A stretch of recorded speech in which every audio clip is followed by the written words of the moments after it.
Jared, here's kind of a rundown of all the ideas and different things that I saw that were varying between what the old company was doing and what you guys are doing for their ads. So this is going to be kind of choppy. I'm just jumping around to different pieces inside Google Ads.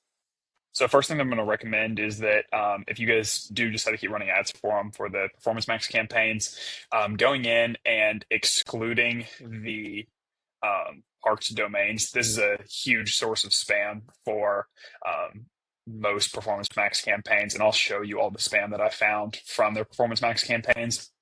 Not that this is going to all of a sudden get you guys form submits or anything, but if some of the other changes that I suggest are able to, this is just a better way to clean up some of that garbage clicks and impressions from the Performance Max. One thing that I am going to get into is I do think Performance Max is actually a decent idea for them, as long as you keep a very tight lid on the search terms that they're actually showing for, and as long as you are feeding it good quality data. So on the good quality data portion of things, that's one thing that I think could really help this campaign go from where they were just basically breaking even or even having a negative ROI to actually improving to where they are running a positive ROI campaign. Is instead of just feeding the conversions of just somebody submitting a lead form on their website, if you could actually do the offline conversion tracking, importing it from their CRM only when it's a actual qualified lead, as opposed to just telling Google that every single form submit is a positive conversion for them. I think that is how you'll actually make the PMAX campaign successful, is having one of those offline conversions, kind of like they have here, but probably a little bit more qualified. So if they have like a sales team or something like that, where they can check off on the form submission that came in, check off that, hey, this person picked up the phone when we called them back or something along those lines, or they actually showed up to a consultation, something along those lines. So it's not just every single form submit. This may be an idea that you guys have already tried, but I do think if you're going to use Performance Max, you've got to feed it really high quality data. And since they're getting thousands of form submissions, those are not all going to be quality form submissions. I saw that in content suitability, you guys cleared up a couple of the bad websites that they were showing up on, but I'm sure you guys have dealt with this before, like the XYZ and the Pro and the Live and the Dot Bomb. These are obviously click farms, and you can see, I mean, you're showing tons of impressions on these, and these are all Performance Max placements. So these are things that can easily be cleaned up. A lot of times, this is cleaned up just by using the park mains exclusion. Prevents a lot of this crap from showing up on your Performance Max, which I think will greatly improve its performance. Another thing I wanted to briefly show you guys is that they were showing up for other countries at some point. And I'll get into what I saw in the change history, but I just wanted to show you that they obviously were showing up in other countries, and I'll jump into what they had done in their previous campaigns. Obviously, you know, to be able to exclude this by only going after presence and not presence or interest in the campaign settings. So as you can see, this Performance Max campaign got a ton of conversions, but one thing that they changed right before they shut it off actually was that they changed it from people in or viewing pages about their targeted location to just people in their targeted location. So that could have been another huge reason for the spam, is that they were showing up for people not in the US. Another thing that I wanted to note on the US side of things is that I don't need to go show you guys this because you know how you set it up, but the campaign that you guys set up, actually it's probably easier if I just go in and show you. So this is the previous setup that you guys had running, but then if we go back out and look at all the campaigns that they ended up running, and actually it's probably easier to show you a direct one-on-one comparison. This is the campaign that I was using for a lot of my comparison because it was doing a large volume of conversions as a search campaign. As you can see, most or all of these, their top 10 locations for conversions are not the locations you guys are targeting at the moment. I think actually if you go through, we'll go in and look at that, but if you go through and look at their top performing states across the board, the states that you guys are going after are actually some of the lower performing states. Yeah, so you guys are going after Massachusetts, Connecticut, and Rhode Island. This one got 450 conversions. This was their search campaign. Massachusetts with 0 conversions. Connecticut doesn't even show up here. And then we'll go to Rhode Island real quick. Rhode Island also not showing up. So the states you guys are going after are also just a lot more difficult to get conversions in based on this historical data. And when we look at a performance max campaign that is going after those same states as well, its cost per conversions are double in the states that you guys are targeting than the average cost per conversion. So Rhode Island's 12. Let's see. Massachusetts, we've got 23. And then Connecticut, we have 13. So clearly it's a little bit more different. And you can see pretty much everything else is sitting at that $7 cost per conversion. So these states, for whatever reason, are proving to be a little bit more difficult to get conversions in. I know you mentioned that you guys aren't using this conversion anymore, but I was already looking at it before I knew that. So I just figured I'd show you if you do decide to use something like it or use this exact same conversion, that it pretty much stopped showing on, I believe, the 21st of May. And when I mean stop showing, I mean that it stopped importing new rows. So you can basically come up here and see, yeah, right here on the 21st. So it could have had more. It looks like you got two more rows added on the 21st, and then on the 22nd it ran again, and then it never imported again. So that could be the reason why this conversion isn't tracking properly. But you guys mentioned that you aren't using it as your main conversion tracker. However, like I mentioned, for the Performance Max, you're going to want to start using imported conversions if you want to run PMax. And so just making sure that that is uploading correctly and doing that on a regular basis, making sure that it is staying up to date is going to be important for those Performance Max campaigns. Another thing that we can't necessarily prove with the data that we have right now, but may have also played a role in you guys not getting any conversions, is the Performance Max campaigns were running at the same time as a lot of these search campaigns, and that could have been helping push down the CPCs because the Performance Max is really good at getting those like cheap clicks. It covers most of the funnel, and so people who may have seen them on any one of the other channels that PMax covers may have been more likely to click on their search campaign, and so that helped drive the CPC down.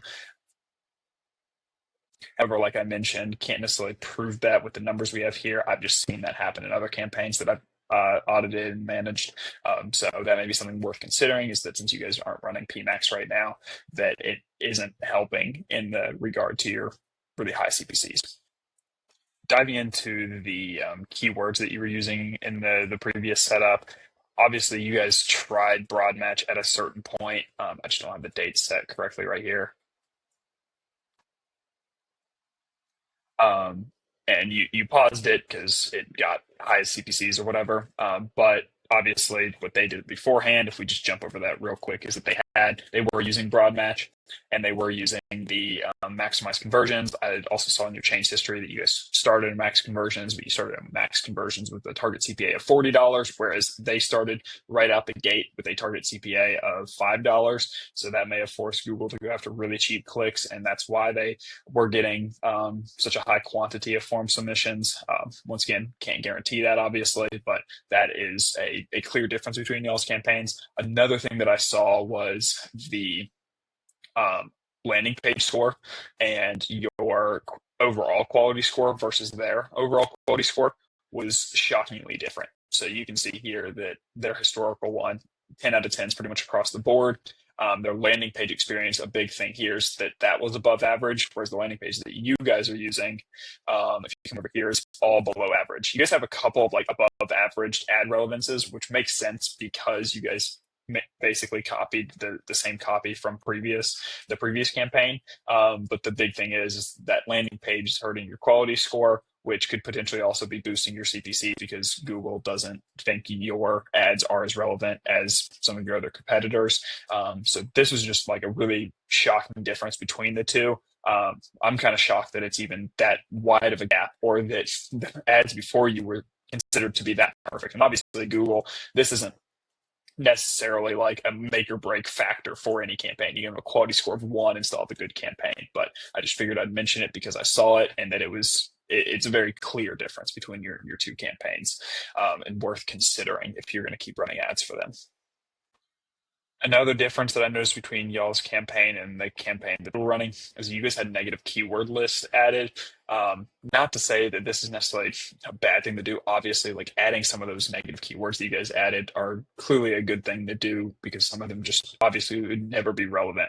However, sometimes what you can see is if you add some broad match negative keywords, especially if this is something that you copy and paste across all accounts, there may be one, two in there when I went through it, I'll go and find a couple real quick. Like something that it sounds kind of dumb, but like potentially like battery associated with like solar powered batteries or something like that could get misconstrued inside Google. I'm not saying that this is by any means like you're going to change this and all of a sudden your campaigns are going to start working, but maybe just loosening up on the match type and going to phrase match with some of these negative keywords that are broad match right now may be something to allow Google's algorithm, especially if you're going straight to maximize conversions and you're leaving it in a smart bidding strategy. You want to allow Google a little bit more wiggle room to find those conversions.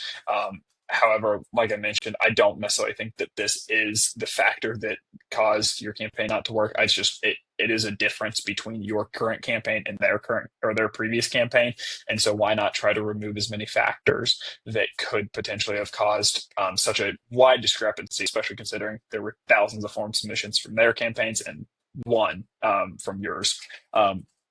Which bouncing back into that, going into the goals section, something that I thought was really interesting was that, I mean, literally yesterday, I think you guys got another conversion from the submit lead form and you hadn't gotten one in like 32 days.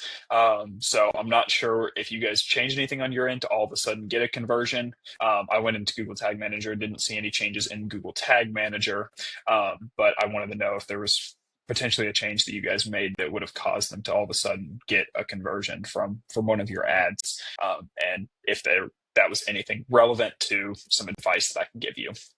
Another thing going off the Google Tag Manager side of things, I'll sent you a screenshot about this, but obviously container quality urgent.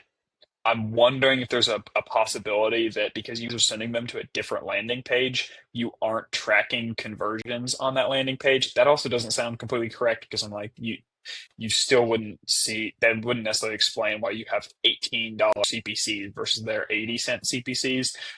However, it could be a reason why you guys aren't tracking conversions fully properly. It's just something like if I ever see container quality urgent, I want to get it fixed just to make sure that we're covering all of our bases.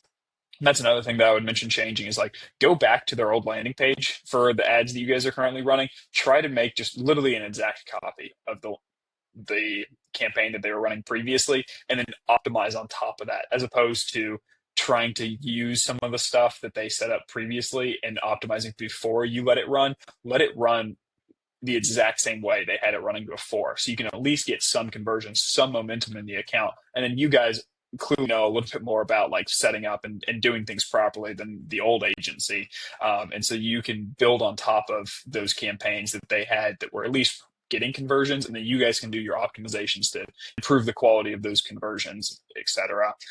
So that would just be another recommendation for you guys.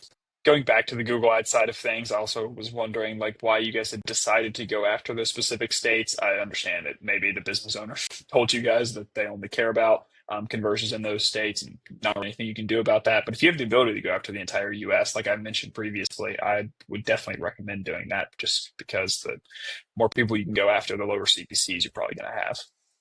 And final thing that I wanted to mention, I don't necessarily even agree with this, like, fine. It doesn't make sense to me as to why what you guys did versus what they did doesn't work. Like, because you are taking a more direct approach to helping Google optimize by pinning the headlines and essentially telling Google like what you think is going to be best. However, with automated bidding strategies, it is one of those things that, I mean, you can see here that they have an excellent ad strength, and then you guys have a poor ad strength. And obviously, that's not because the headlines are any different. It's just because you decided to pin certain headlines. But I am wondering if because you guys decided to pin headlines, it then hurts your ad quality score, especially combined with the landing page change, which apparently Google didn't like. So if you are going to recreate their ads, I would just recommend not pinning the headlines for now and letting Google figure out what's going to work best. Because, I mean, if we go back and we see what headlines it was showing the most, you can see that this keyword headline, it was showing significantly more often than some of the headlines you guys have showing. So it is one of those things that while it does make sense for you guys to tell Google what you think is going to work, maybe in this case, it just didn't help you. So just another thing to consider when you are building out a new campaign to try to replicate what they were doing previously. So that's pretty much all the notes I have for you guys. If you have any questions about this, just message me. I'll try to answer as many questions for you as I can. I know you've got a call with them tomorrow, but hopefully this gives you guys enough to work on to either potentially get them to move forward and continue doing ads, or you can confidently say, hey, yeah, ads just aren't going to work. So just keep me posted. Let me know how it goes. Best of luck, you guys.